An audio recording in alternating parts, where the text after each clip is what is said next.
আসসালামু আলাইকুম। হুসনারাস কিচেনে সবাইকে স্বাগতম। আশা করি সবাই ভালো আছেন। আমার আজকের রেসিপি পাউরুটি। আমার আজকের রেসিপি তাদের জন্য যারা পাউরুটি বানাতে একেবারেই নতুন এবং ঝামেলা মনে করেন তাদের জন্য।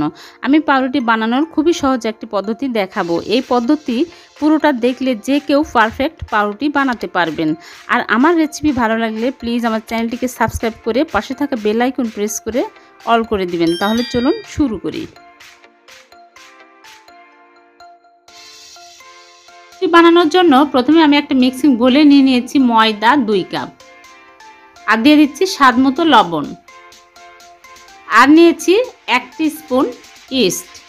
2 কাপ ময়দার সাথে 1 টিস্পুন ইস্ট যথেষ্ট। আর দিয়ে দিচ্ছি চিনি 3 চামচ। আমি এখানে লাল চিনি নিয়েছি, আপনারা চাইলে সাদা চিনি নিতে পারেন। হাত দিয়ে ভালোভাবে মিক্স করে নিচ্ছি। এরপরে আমি একটা ডিম নিয়েছি, ডিমের সাদা অংশটুকু দিব আর কুসুমটুকু রেখে দিব। কুসুম আমি পরে ব্যবহার করব। দিয়ে দিচ্ছি, দিয়ে হাত দিয়ে ভালোভাবে মিক্স করে নিচ্ছি। এরপরে নিয়েছি লিকুইড দুধ 1 কাপের একটু কম, হালকা কুসুম হতে হবে। অল্প অল্প করে দিয়ে আমি ডোটা মথে নিচ্ছি। 1 কাপের একটু কম লেগেছে আমার। ডোটা অনেক সফট হবে। আর আমি সয়াবিন তেল দিয়ে দিচ্ছি 2 টেবিল চামচ। মাঝে মাঝে হাতে তেল লাগিয়ে ডোটা মথে নিতে হবে, তাহলে হাতে লাগবে না। আবারও আমি হাতে তেল লাগিয়ে নিলাম। আমি 9 মিনিট ধরে এই ডোটা মথে নিলাম। এখন আমি ডো বানিয়ে সয়াবিন তেল লাগিয়ে বাটিতে উপরে লাগিয়ে রেস্টে রেখে দেব 1 ঘন্টার জন্য। র্যাপিং পেপার দিয়ে র্যাপ করে রেখে দিচ্ছি। আপনারা চাইলে ঢাকনা দিয়ে ঢেকে দিতে পারেন।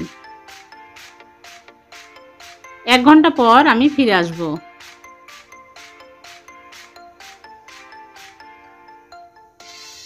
এক ঘন্টা পর ফিরে আসলাম। এই যে দেখুন ডোটা ফুলে 3 ডাবল হয়ে গেছে।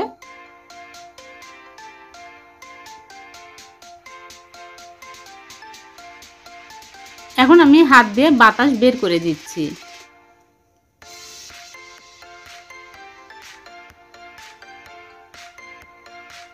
একটা ফ্রিতে ময়দা লাগিয়ে আমি ডোটা মথে নিচ্ছি।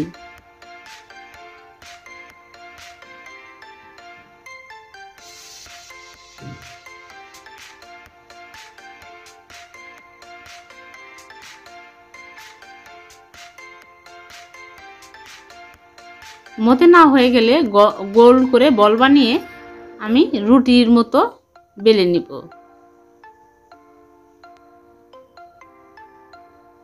লম্বা করে বেলে নিচ্ছি। 2 সাইড একটা করব করে এইরকম করে লাগিয়ে আবারও বেলে নিব।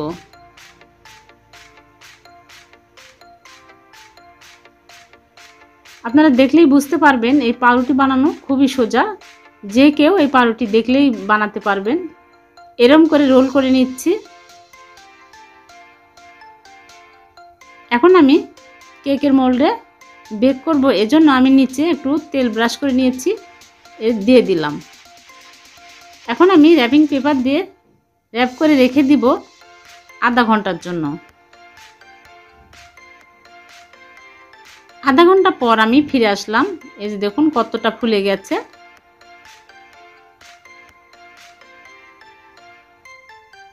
এখন আমি ডিমের কুসুম রেখেছিলাম, ওই ডিমের কুসুমটুকু ভালোভাবে ফেটে নিয়েছি, উপরে ব্রাশ করে দিচ্ছি। কালারটা অনেক সুন্দর আসবে এর জন্য। আপনারা চাইলে শুধু দুধ দিয়েও ব্রাশ করে দিতে পারেন, তাহলেও অনেক সুন্দর কালার আসে।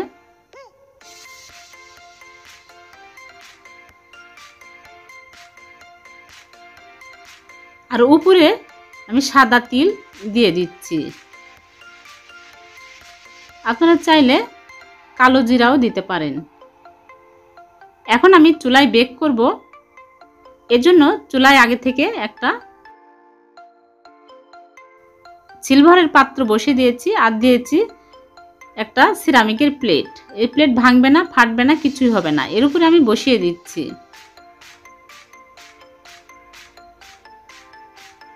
আর আমি ঢেকে রেখে দিলাম।